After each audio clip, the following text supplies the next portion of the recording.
11 accountancy chapter first meaning and objective of accounting का part 2 देखेंगे। पीछे पूरा हो चुका था, अब नेक्स्ट टॉपिक है functions of accounting.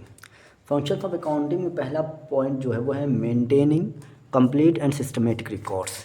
Maintaining and complete and systematic records का मतलब ये है कि बिजनेस ट्रांजैक्शन जितने भी हो रहे हैं उन सबको जो हम रिकॉर्ड करेंगे वो बिल्कुल कंप्लीट एंड सिस्टमेटिक वे में रिकॉर्ड होगा, ताकि उसे हम आसानी के साथ जर्नल में पोस्ट कर सकें, जर्नल एंट्री पास कर सकें, लेजर में पोस्ट किया जा सके। फिर उसके बाद उसके हेल्प से हम फाइनेंशियल स्टेटमेंट्स को प्रिपेयर कर सकें। फाइनेंशियल स्टेटमेंट मतलब प्रॉफिट एंड लॉस अकाउंट या बैलेंस शीट को बना सकें। फिर है प्रिपरेशन ऑफ फाइनेंशियल स्टेटमेंट्स, यानी देखिए न्यू बुक में दोनों टॉपिक अलग अलग कर दिया। यानी इसमें क्या है कि बिजनेस ट्रांजेक्शन को हम सिस्टमेटिक और कंप्लीट वे में रिकॉर्ड करेंगे। प्रिपरेशन ऑफ फाइनेंशियल स्टेटमेंट्स का मतलब क्या है कि उसके हेल्प से हम फिर प्रॉफिट एंड लॉस अकाउंट और बैलेंस शीट को भी प्रिपेयर कर सकें। जब सिस्टमेटिक वे में होगा तभी ये पॉसिबल है। तीसरा है communicating the financial results to various parties. Financial results का मतलब क्या है, नेट प्रॉफिट से रिलेटेड, ठीक है, या फिर नेट लॉस से रिलेटेड। यानी जितने भी इंटरेस्टेड पार्टीज़ हैं, इंटरेस्टेड पार्टीज़ को हम अपने फाइनेंशियल रिजल्ट से रिलेटेड उनको हम क्या करेंगे, इन्फॉर्मेशन प्रोवाइड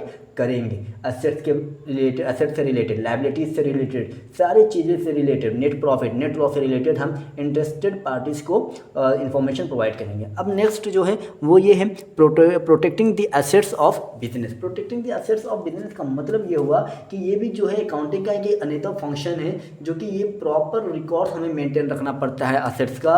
एसेट्स मतलब क्या हो गया, cash in hand, bank balance, inventory, debtors etcetera, इन सब का हमें एक प्रॉपर रिकॉर्ड रखना पड़ता है ताकि आगे चल के कोई प्रॉब्लम ना हो।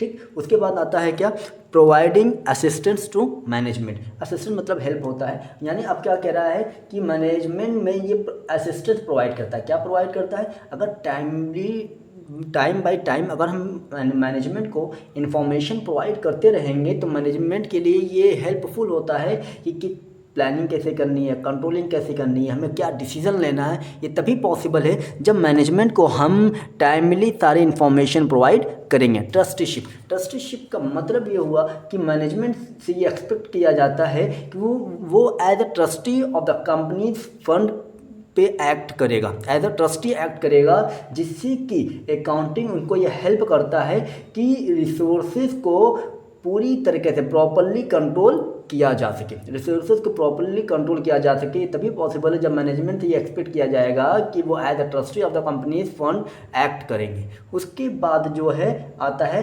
Compliance of legal needs. Compliance of legal needs में ये कहता है कि जीएसटी हो गए, इनकम टैक्स हो गए, इन सब के हिसाब से सारे अकाउंट को मेंटेन करना पड़ता है। ठीक है, अब जो हम देखेंगे वो क्या है, वो जीएसटी है। यानी ये तो उम्मीद है आपको समझ में आ गया होगा। जीएसटी देखिए, जीएसटी मतलब गुड सर्विस एंड टैक्स, ये आपको मालूम ही होगा। यानी जितने भी इनडायरेक्ट टैक्स थे, याद है, जितने भी इनडायरेक्ट टैक्स हैं, यानी excise duty, sales tax, VAT, service tax, entertainment tax, ये वगैरह वगैरह जो भी हैं, जितने भी इनडायरेक्ट टैक्स है सबको मर्ज कर मिलाकर एक सिंगल टैक्स बनाया गया, जिसे हम क्या कहते हैं, जीएसटी कहते हैं। यानी परचेज करते समय हम जीएसटी को पे करते हैं, जो इनपुट होता है, जो कंपनी के लिए एसेट होता है। जीएसटी कलेक्ट कब करते हैं, जब हम बेचते हैं माल, उसके लिए आउटपुट इस्तेमाल किया जाता है, जो कंपनी के लिए लायबिलिटी होता है।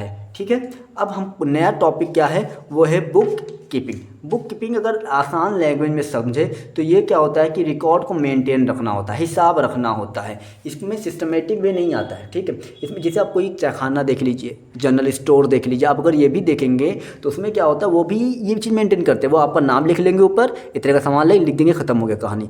5 चाय लिया है, 5 चाय का 20 रुपये, 10 रुपये, 15 रुपये, 3 पान कितना, वो क्या करते हैं, वो भी बुक कीपिंग करते हैं। यानी उसमें क्या करते हैं, वो सिस्टमेटिक वे में कंप्लीट रिकॉर्ड नहीं होता है। सिस्टमेटिक वे में कर देंगे तो वो तो आपका अकाउंटिंग बन गया। तो बुक कीपिंग जो होता है हर इंसान करता है। बुक कीपिंग जूनियर स्टाफ के भी द्वारा किया जा सकता है। इसमें लिमिटेड नॉलेज की ही ज़रूरत होती है। ठीक है, लिमिटेड नॉलेज के से भी आप इसको कर सकते हैं, जूनियर स्टाफ भी इसे कर सकते हैं। ये प्राइमरी स्टेज होता है, इसको याद रखिएगा। बुक कीपिंग, ठीक है, हिसाब रखना, इसका सबसे आसान तरीका है। बुक कीपिंग का मतलब क्या है, हिसाब रखना। Book keeping is an art of recording business dealings in a set of books. ठीक, अब उसके बाद आता है अकाउंटिंग। अकाउंटिंग मैंने आपको ऑलरेडी एक्सप्लेन कर दिया। यानी अकाउंटिंग मैंने आपको क्या बताया था, अकाउंटिंग का मतलब ये होता है it is the language of our business. ये मैंने आपको बताया था ना, अकाउंटिंग जो है वो सेकेंडरी स्टेज, यानी पहला स्टेज बुक कीपिंग आता है, दूसरे स्टेज पे अकाउंटिंग आता है। ये लिमिटेड लेवल ऑफ नॉलेज से परफॉर्म किया जा सकता है, लेकिन इसमें लिमिटेड लैंग्वेज की जरूरत नहीं है, इसमें हाई लेवल ऑफ नॉलेज चाहिए। लिमिटेड लेवल ऑफ नॉलेज से काम नहीं चलेगा। ये सीनियर स्टाफ परफॉर्म करते हैं, जूनियर स्टाफ परफॉर्म करते हैं, ठीक है। इसमें क्या होता है, एनालिटिकल स्किल की ज़रूरत पड़ती है, क्लियर। और उसके बाद अब आता है क्या, अकाउंटेंसी। अगर आप इन दोनों को आपस में कंपेयर करेंगे तो ये जो है वो आपका अगर समझने के लिए इसे नैरो कॉन्सेप्ट कह सकते हैं, ये आपका क्या है, ब्रॉड कॉन्सेप्ट। क्यों, क्योंकि इसमें क्या होता है, it is concern with recording, classifying, summarizing of transaction, ठीक है। लेकिन ये क्या है, it is a body of knowledge prescribing certain rules और प्रिंसिपल्स टू बी ऑब्जर्व्ड। यानी ये इसमें क्या होता है, इसमें रूल्स एंड प्रिंसिपल की बात की जाती है। इसमें रिकॉर्ड करेंगे कैसे, वो जब आपको रूल्स एंड प्रिंसिपल पता होगा तभी तो रिकॉर्ड करेंगे। क्लासीफाई कैसे करेंगे, कौन सा ट्रांजेक्शन, कौन सा क्वेश्चन किस अकाउंट में रिकॉर्ड होगा, वो कैसे पता चलेगा, जब आपको रूल्स एंड प्रिंसिपल पता होंगे, ठीक है। अब आता है स्कोप और ब्रांचेस, यानी सब फील्ड्स और टाइप्स ऑफ अकाउंटिंग। यानी टाइप्स ऑफ अकाउंटिंग से कितने होते हैं, टोटल 5 टाइप्स होते हैं, ठीक है। पहला क्या है, फाइनेंशियल अकाउंटिंग। फाइनेंशियल अकाउंटिंग का मतलब हो गया कि इसमें जितने भी ट्रांजैक्शन हैं उन सब को हम एक सिस्टमेटिक मैनर में रिकॉर्ड करेंगे। क्यों रिकॉर्ड करेंगे, ताकि प्रॉफिट और लॉस को जो यानी एक साल के अंदर जो हमने बिजनेस किया है उस प्रॉफिट और लॉस को असर्टेन किया जा सके। कैसे असर्टेन होगा, by preparing a profit and loss account to present the financial position of the business by preparing a balance sheet. Financial accounting का मतलब ये हुआ कि हम इसको एक सिस्टमेटिक मैनर में रिकॉर्ड करेंगे ताकि प्रॉफिट एंड लॉस को, नेट प्रॉफिट आया कि लॉस है, उसे असर्टेन किया जा सके। प्रॉफिट लॉस पता करने के लिए हम प्रॉफिट एंड लॉस अकाउंट बनाएंगे और फाइनेंशियल पोजीशन प्रेजेंट करने के लिए अपने ऑनर के सामने, मैनेजमेंट के सामने, उसके लिए हमें बैलेंस शीट को प्रिपेयर करना पड़ता है। अब आता है कॉस्ट अकाउंटिंग। कॉस्ट अकाउंटिंग का मतलब क्या है, यानी अलग अलग तरह के खर्चे होते हैं ना, जैसे फिक्स्ड कॉस्ट, वेरिएबल कॉस्ट, वो कॉस्ट अकाउंटिंग में आता है। यानी the main purpose of cost accounting is to ascertain the total cost and per unit cost of goods produced and services rendered by a business. यानी main जो इसका purpose होता है वो ये होता है कि बिजनेस के द्वारा जो सर्विसेज प्रोवाइड की है कोई गुड्स बनाने के लिए, उस पर टोटल खर्चे कितने आए हैं, वो सारे आपके कॉस्ट अकाउंटिंग में रिकॉर्ड होते हैं। मैनेजमेंट अकाउंटिंग में आई। मैनेजमेंट अकाउंटिंग का मतलब क्या है कि मैनेजमेंट को हेल्प करे डिसीजन। यानी मैनेजमेंट अकाउंटिंग का मतलब क्या होता है कि ये मैनेजमेंट को डिसीजन लेने में हेल्प करे।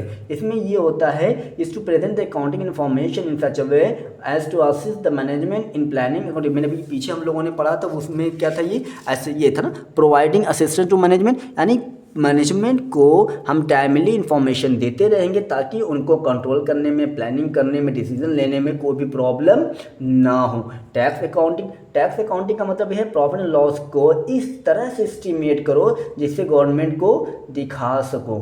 टैक्स अकाउंटिंग इसको कहते हैं ना। टैक्स अकाउंटिंग का मतलब ये कि प्रॉफिट लॉस को आपको इस तरह से एस्टिमेट करना है, इस तरह से मैनेज करना है ताकि गवर्नमेंट को शो करते इस वक्त कोई प्रॉब्लम क्रिएट ना हो, ठीक है। Income tax and GST R computed on the basis of this accounting. अब आता है सोशल रिस्पॉन्सिबिलिटी अकाउंटिंग, ठीक।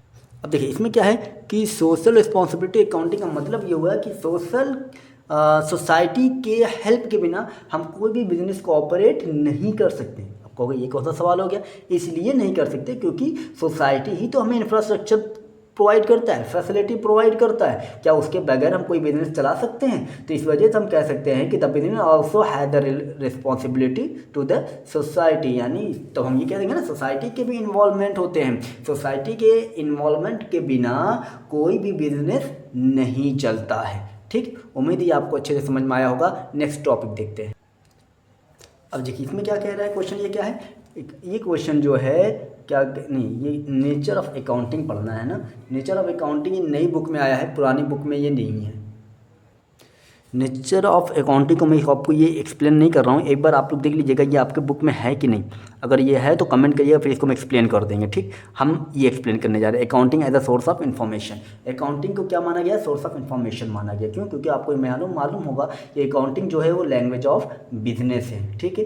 क्यों लैंग्वेज ऑफ बिजनेस क्यों माना गया? इसलिए माना गया क्योंकि बिजनेस में कम्युनिकेशन होता है, क्यों, कैसा कम्युनिकेशन होता है, किससे रिलेटेड कम्युनिकेशन होता है, बिजनेस एक्टिविटीज से रिलेटेड कम्युनिकेशन होता है, जो कि हम मैनेजमेंट को प्रोवाइड करते हैं, ऑनर्स को प्रोवाइड करते हैं, इन्वेस्टर्स को प्रोवाइड करते हैं, creditors, lenders, government etcetera etcetera, internal users, external users, उन सबको हम जो बिजनेस प्रोवाइड करते हैं वो सारे के सारे किस में आते हैं, accounting as a source of information. अब इसमें क्या होता है कि अकाउंटिंग की जो इन्फॉर्मेशन सिस्टम है, अकाउंटिंग क्या है, एक तरह से इन्फॉर्मेशन सिस्टम है जिसके ज़रिए हम ये आइडेंटिफाई कर सकते हैं, मेजर कर सकते हैं, रिकॉर्ड कर सकते हैं, समराइज कर सकते हैं, कम्युनिकेट भी कर सकते हैं, किसको, अदर पार्टी को, किससे रिलेटेड, बिजनेस ट्रांजैक्शन के रिलेटेड। जितने भी इंटरेस्टेड यूजर्स हैं उन सबको हम तभी सब कुछ ये बता सकते हैं जब हमारे पास इससे रिलेटेड इन्फॉर्मेशन होगी। ठीक है, अब आता है क्या, users of accounting information and there needs, या फिर कहिए parties interested in accounting information, यानी जो पार्टीज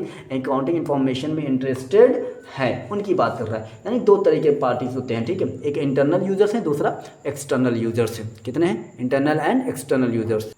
अब देखिए कौन इंटरनल एंड एक्सटर्नल यूजर्स। अब इंटरनल यूजर्स में कौन आता है, ऑनर्स, मैनेजमेंट, यानी जो इंटरनल है, जो इंटरनल हमारी अंदर वाले जो बिजनेस में जो हमारे इन्वॉल्व हैं, यानी ये ऑनर्स आते हैं। दूसरा कौन है, मैनेजमेंट आता है। ठीक है, अब ऑनर्स मतलब क्या है, जिन लोगों ने जो इन्वेस्टर हैं, जो हमारे बिजनेस में पैसा इन्वेस्ट किए हैं, अब जिन लोगों ने पैसा हमारे फॉर्म में इन्वेस्ट किया है भाई, उनका पूरा ये राइट है वो ये जान सकें कि हमारे बिजनेस का फाइनेंशियल पोजीशन कैसा है।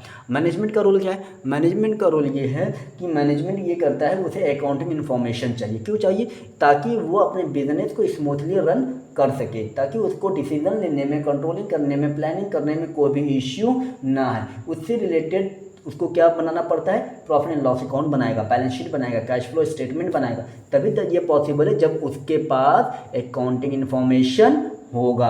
एक्सटर्नल यूजर मतलब बाहरी के लोग। अब बाहरी के लोग कौन कौन हैं, जैसे बाहर के लोग क्या है, न्यू इन्वेस्टर्स हो सकते हैं, क्रेडिटर्स हैं, लेंडर्स हैं, एम्प्लॉयज़ हैं, गवर्नमेंट एक्सेट्रा। इनका ये रोल होता है कि वो हैव प्रेजेंट और future interest in the business enterprise but are not part of the management are called external users of accounting information. यानी ये वो लोग होते हैं जो कि प्रेजेंट में या फिर क्या कह सकते हैं फ्यूचर में हमारे बिजनेस में इंटरेस्ट दिखाते हैं, लेकिन वो हमारे मैनेजमेंट का पार्ट नहीं होते, तो इसे हम एक्सटर्नल यूजर्स कहते हैं। जैसे इन्वेस्टर्स हो गए और क्या कहते हैं लेंडर्स, एम्प्लॉयज़, गवर्नमेंट्स एक्सेट्रा, ठीक है, बैंकर वगैरह, ये सारे के सारे आपके एक्सटर्नल यूजर्स में आते हैं। ठीक है, उम्मीद है कोई आपको ये पूरा थ्योरी समझ में आया होगा। अगर फिर भी कोई डाउट हो तो आप कमेंट करके पूछ सकते हैं। ये एक बार आप चेक कर लीजिएगा, अगर आपके बुक में है तो ठीक है, इसको हम फिर से एक्सप्लेन कर देंगे। वैसे ये बहुत हार्ड नहीं है, ये सिंपल लैंग्वेज में ही है, इसको फिर से बता दिया जाएगा। ठीक है।